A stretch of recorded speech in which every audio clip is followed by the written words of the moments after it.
Nganjuk 2011 merupakan tahun di mana tingkat kasus dengan modus pembiusan sedang ramai-ramainya.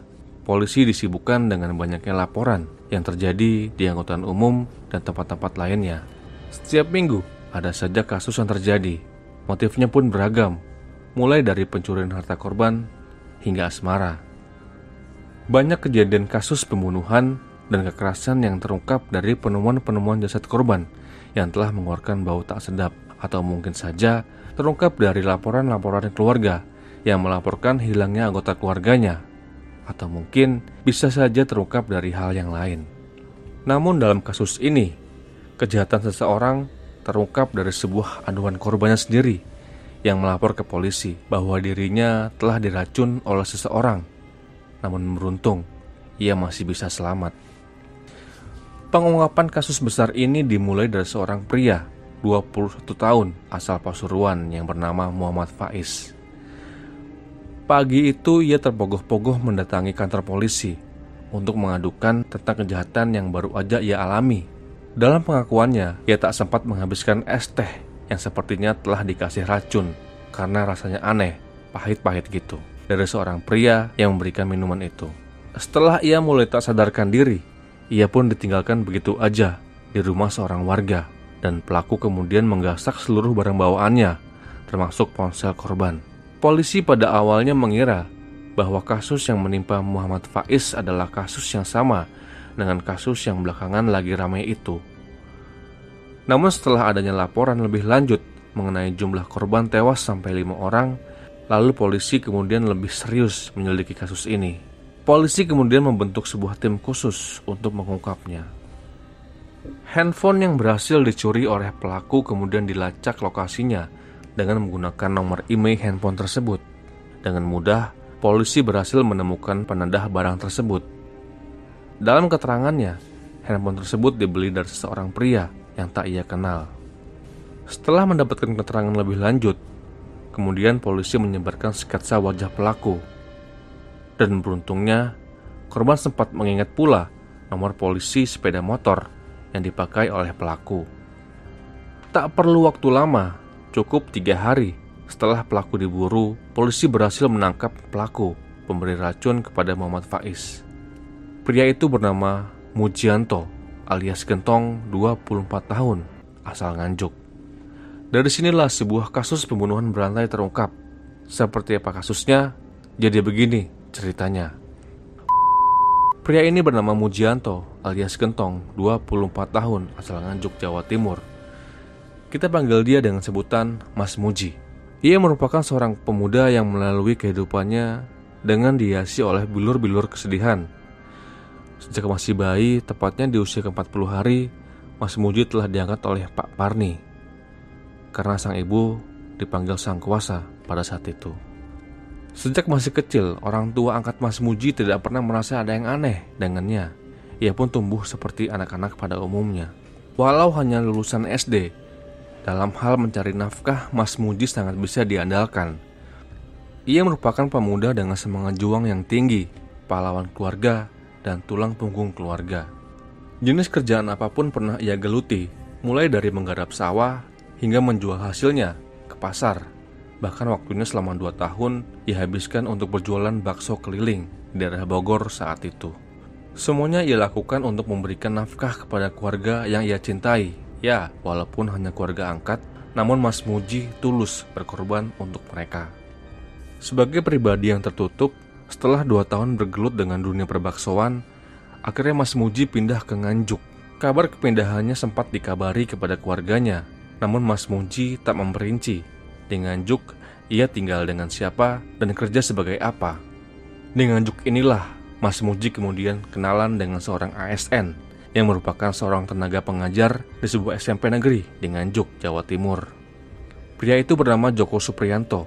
Kita panggil dia dengan sebutan Mas Joko, 49 tahun, yang juga merupakan seorang duda. Ia tinggal di desa Sonopatik, Kecamatan Berbek, Nganjuk, Jawa Timur. Mas Joko dikenal sebagai pribadi yang ramah, suka berbagi, namun sayang, Mas Joko jarang bertetangga. Mas Muji kemudian mengirimkan CV-nya untuk melamarkan pekerjaan sebagai ART di rumah Mas Joko. karena kebetulan Mas Joko sedang membutuhkan tenaga ART. Tak lama kemudian, Mas Muji diterima bekerja di rumah Mas Joko.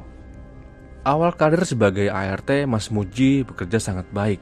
Ia amat patuh kepada majikannya, dan majikannya pun merasa beruntung memiliki ART macam Mas Muji. Dari sinilah benih-benih cinta pun bersemi di antara keduanya. Dalam kasus ini, terdapat dua pendapat yang berbeda antara Mas Muji dan Mas Joko. Menurut Mas Joko, ia tidak mengenal Mas Muji, dan segala tudingan yang mengatakan bahwa mereka adalah pasangan sesama jenis adalah tidak benar alias hoax. Mas Joko mengaku bahwa dirinya tidak terlibat dalam kasus yang menyeret nama Mas Muji di dalamnya sebagai tokoh utama. Tetapi berbeda dengan Mas Muji. Menurut pengakuan dari Mas Muji, Mas Joko lah yang mengantarkan dan mengajarkan Mas Muji menjadi penyuka sesama jenis. Ditambahkannya pula, dalam hubungan sesama jenis itu, Mas Muji bertindak sebagai entah apa namanya. Yang jelas dia sebagai lelaki. Sedangkan Mas Joko bertindak sebagai wanitanya. Menurut kabar yang beredar di kalangan komunitas LGBT, Mas Joko merupakan primadona atau kembang desa, bintang panggung, diva atau semacamnya lah. Di komunitas ini pula lah nama Mas Joko kesohor hingga keluar nganjuk. Sehingga gak heran kalau banyak anggota-anggota LGBT antri untuk bisa berkencan dengan Mas Joko yang manis ini. Hubungannya dengan Mas Joko membuat Mas Muji merasa menemukan arti hidupnya, karena bersamanya ia merasakan cinta yang sesungguhnya. Dalam melakukan hubungan terlarangnya jelas dilakukan secara tertutup, dikarenakan Mas Joko tinggal di rumahnya bukan hanya dengan Mas Muji saja, melainkan ia juga tinggal bersama keponakannya yang bernama Ani. Mas Joko hanya tinggal memanggil Mas Muji untuk datang ke kamarnya. Setelah itu terjadilah acara puncak di sana. Rasa sayang yang dimiliki oleh Mas Muji kepada Mas Joko membuatnya menjadi posesif. Dan sepertinya level cemburu Mas Muji sudah melebihi level pada umumnya. Mas Joko yang adalah seorang primadona di kalangan LGBT Nganjuk memiliki jam terbang jauh lebih tinggi, melebihi jam terbang Mas Muji yang merupakan anak baru kemarin sore. Tak jarang pula lah ia mengundang dan mengajak pria-pria lain untuk berkencan dengannya. Hal itu membuat hati Mas Muji seperti tersobek-sobek oleh rasa cemburu yang amat besar. Rasa cemburu dan sakit hati yang besar itu semakin memuncak ketika Mas Joko sepertinya sudah mulai cuek terhadap Mas Muji. Mulai saat itu, kemudian Mas Muji secara diam-diam mencuri nomor-nomor pasangan pria Mas Joko yang disimpan di ponsel majikan sekaligus kekasih Mas Muji itu. Bukan hanya nomor handphone, bahkan Mas Muji juga menghafal nama-nama media sosial yang dimiliki oleh para pesaingnya itu. Setelah siap dengan semua list calon korbannya, ia memulainya dengan menghubungi calon korban pertamanya. Korban pertama Mas Muji adalah Ahyani, 46 tahun, seorang ASN asal Situbondo, Jawa Timur. Menurut pengakuan dari Mas Muji, sebelum bertemu dengan Ahyani, Mas Muji menyiapkan racun tikus yang ia beli dari toko pertanian. Di hari pertemuannya itu dengan Ahyani pada tanggal 31 Januari 2012, Mujianto sempat melakukan hubungan badan dengan korban di sebuah tempat. Setelah acara puncak selesai, keduanya kemudian menyempatkan diri untuk makan malam, dikarenakan saat itu Ahyani hendak pulang ke kampungnya, yaitu di Seragen. Di saat itu pula lah, di saat Ahyani lengah, Mas Muji memberikan bubuk racun tikus ke dalam makanan Ahyani. Tak perlu waktu lama, setelah menyantap makanan itu, Ahyani pun merasa mual, pusing, dan tumbang. Dalam kondisi semaput, Mas Muji pun meninggalkan Ahyani yang sedang sekarat itu di depan rumah salah satu warga. Warga yang mengetahui kejadian tersebut segera membawa korban ke rumah sakit, dan akhirnya Ahyani meninggal di rumah sakit. Sementara korban meregang nyawanya, Mas Muji merasa puas jika pesaing cintanya tewas. Jasad korban Ahyani kemudian dimakamkan di sebuah tempat oleh pihak kepolisian. Karena tak adanya data-data yang lengkap, identitas korban ini pun tak ditemukan oleh polisi. Mas Muji merasa di atas angin karena segala tindak tanduknya dalam menghabisi korbannya tak mudah diungkap oleh pihak kepolisian. Lalu Mas Muji kembali menargetkan korban-korban selanjutnya. Korban selanjutnya adalah seorang pria berusia 55 tahun asal Ngawi, Jawa Timur. Pria ini bernama Ramadan. Ia merupakan bapak yang telah memiliki 3 orang anak. Ramadan tewas diracun tikus oleh Mas Muji. yang mencampurnya dengan bakso yang disantap oleh korban. Sama seperti korban Mas Muji sebelumnya, dalam keadaan yang sekarat, Mas Muji meninggalkan begitu aja korbannya.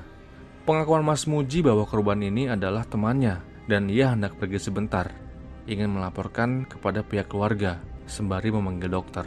Mas Muji pergi, tak kembali lagi. Sebelum korban meninggal, korban sempat mengatakan bahwa ia baru saja diracun oleh seorang pria yang baru ia kenal. Tak lama kemudian, ia pun tewas. Korban selanjutnya menimpa seorang bapak 42 tahun asal Ngawi, Jawa Timur. Pamitnya di hari itu kepada keluarganya benar-benar menjadi pamitnya yang terakhir.